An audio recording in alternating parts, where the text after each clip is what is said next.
Hədisdə var ki, mömin yeyir, yatır, elə savablar qazanır ki, oruç tutub zəhmət çəkməklə bəziləri onu qazanmır. Necə? Necə olur bu yeyir, yatır? Deyir, heç nə, yeyir, yediyinə şükür eləyir.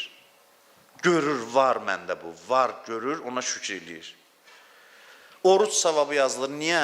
Ona görə ki, əsas diqqət deyil, əsas diqqətdir də, diqqət Allahdadır. Nə fərqi var, mən yeyirəm ya yemirəm? Yeməməyin düzdür, öz faydaları var, amma önəmli olan diqqətdir. Oruc nə üçündür? Oruc Allaha diqqət etmək üçündür. Neymət sən Allaha yönəldirsə, elə oruc halındasan sən. Yeyə yeməmiş kimisən. İş diqqətləndir. Allahın işi diqqətləndir. Fikrin hardadır? Fikrin hansı istiqamətdədir? Allah Quranda bizi çox zikrə dəvət edir. Fikir vermişsiniz? Zikir, yad edin. Yad edin. Nəyi yad eləməliyik? Neçə şey var? Ən çox yad olunmalı məsələlərdən biri.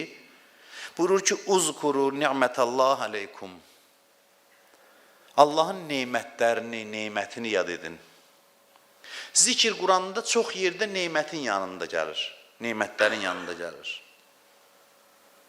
Və bunu çoxu bacarmır. Neymət görməyə çoxu bacarmır. Allah Quranda da gileylənir, deyir. Və qalilun min ibadiyəş-şəkur. Allahın Quranda neçə şeydən gileyi var. Gileylənir. Bir də budur ki, və qalilun min ibadiyəş-şəkur. Bəndələrimin içində şükür edənlər azdır. Azdır bunlar. Bu mövzu ilə bağlı bir ayəyə diqqətinizi yönəltmək istəyirəm. Bir ayəyə fikrinizi yönəltmək istəyirəm. Quranın bəlkə deyərdim ki, düşünsən, möcüzələrindən biridir bu ayə mənim aləmimdən. Qəribəliklərindəndir Quranın. Qəribəlik məzmunundadır. Səba qövmünün dastanını danışır Quranda. Buyurur ki, onlar neymətlərlə əhatə olunmuşdular, bağ, bağça, naz, neymət içində idilər. Şükür eləmədilər buna, görmədilər bu neymətləri.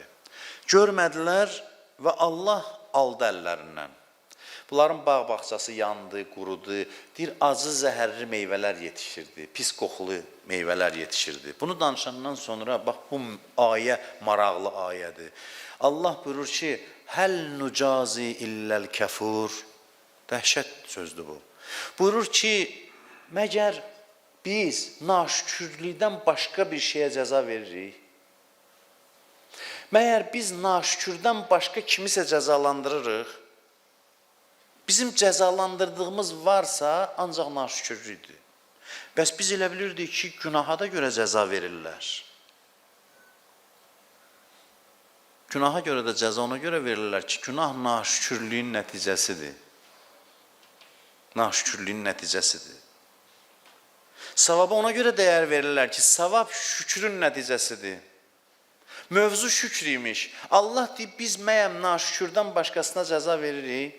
Səndən bir şey istəyirəm ki, şükr elə, şad ol. Bunu eləməyəndə cəza gəlir. Nə çatışmırdı ki, günah elədin? Nə çatışmırdı? Bax, günah elədindən mühüm o nə çatışmırdı, səbəb oldu günaha. Biz cəzanı ona veririk. İnanın, çox möcüzəli ayədir bu.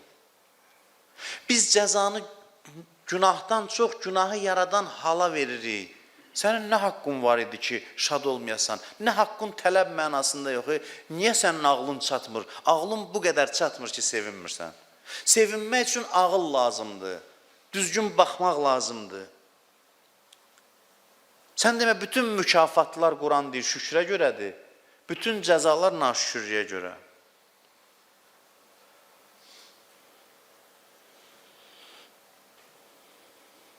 Günah neymətdən səhv istifadə eləməkdir, yəni naşükürlük. Savab neymətdən, şükür neymətdən düz istifadə eləməkdir, itayət. Hər şeydə mövzu şükür imiş. Deməli, ancaq Allah baxır ki, bunun halı necədə ona uyğun, ya mükafat verir, ya cəza. Şükür budur ki, adam düz baxa, həyatda hər şeyi düz yöndən görə. Və sevinə-sevinə yaşayır. Nə olub ki, sənə gəmilərin batıb elə bil? Nə olub? Bax da, bax gör nələr var, var olan şeylərə diqqət elə, eyni anda halını dəyişsin, xoşbəxt ol. Xoşbəxtlik mənim nədədir? Xoşbəxtlik sən elə bilirsən, səndə nəyinsə olmasındadır. Vallah baxışın düz olmasa, and olsun Allaha, gedin dünyanı gəzən, dolanan, varlı, zəngin, imkanlı insanlara bax. Baxış düz olmayanda nalə içindədir. Sən desən, bəxtəvər, vallah bəxtəvər deyil. Baxış düz olmasa, düz yöndən görməsən, zəngin də olsun, narahatsan, fəqir də olsun, narahatsan. Baxış düz olsa, zəngin də olsun, şadsan, fəqir də olsun, şadsan. Sən demə, mövzu şükrün başındaymış, hər şey. Neymət bir bəhanədir. Bir dənə misal deyim sizə, hamı başa düşsün o misalı. Biri bizə zəng eləyir. Zəng eləyir. Zəng bəhanədir də, nömrəsi çıxır ora, ki o bizdən danışsın. Allahın neymətləri, Allahın bizə zəngidir. İndi bir də adamın halına baxın, nömrədən zəng gəlir, baxır, nə qəşəng nömrədir bu, götürmür. Elə baxır, deyərlər, bunun ağlı yoxdur da bu adamın, həkimə aparmaq lazımdır. Biz çoxumuz beləyik, neymət verir Allah, zəng eləyir bizə ki, bəhanədir, mənlə əlaqəyə gir, danış. İlişirik neymətin özündə, zəng eləyən yaddan çıxır. Bu neymətlər hamısı bir bəhanədir, bizdən əlaqəyə girsin. Biz onunla ünsiyyətdə olaq. Biz neymətin özündə ilişib qalırıq, neymət verən yadımızdan çıxır, ona görə də gülməlidir. Mələklər yəqin bütün günü bizə gülməklə məşğuldular orada.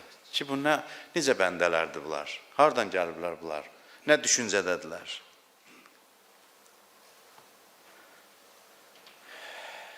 Hədis oxuyum sizə bir neçə dənə, əziz nurani olsun, sizə də Allah böyük əzir verir ki, neçə ildir mənə dözürsünüz. Budur. Buyurur ki, Ət-təhəddusu bin-ni'amillah şükrun. Buyurur ki, Allahın neymətlərini saymaq şükürdür. Allahın neymətlərini saymaq, dilə gətirmək şükürdür. Demir, əlhəmdülillah demək heç. Dinən ki, Allah mənə ev verib. Bir dənə ev verib, 100 dəfə dilvə gətir, bu evdən istifadə eləmək bax budur. Hər gün denən, mənim nə qəşəng evim var, mənim nə qəşəng maşınım var, mənim maşınım yoxsa mənim nə qəşəng ayaqlarım var.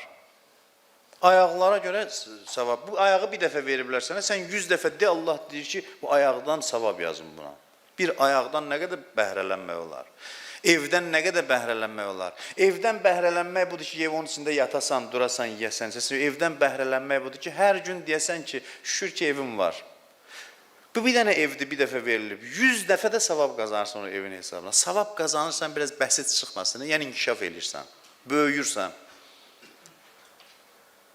Neymətin şirəsini çıxartmaq buna deyirlər. Əvvab deyir də Quranda. Bəzi bəndələrinə. İnnəhu əvvab. Peyğəmbərlərinə deyir. Əvvabı lüğətdə tərcümə edilə bilsinədir, bal arısı. O gedir, deyir, tez gülün şirəsini çıxardır, qayıdır, şirəsini çıxardır, qayıdır. Hər bir şeyin sokunu, şirəsini çıxardır.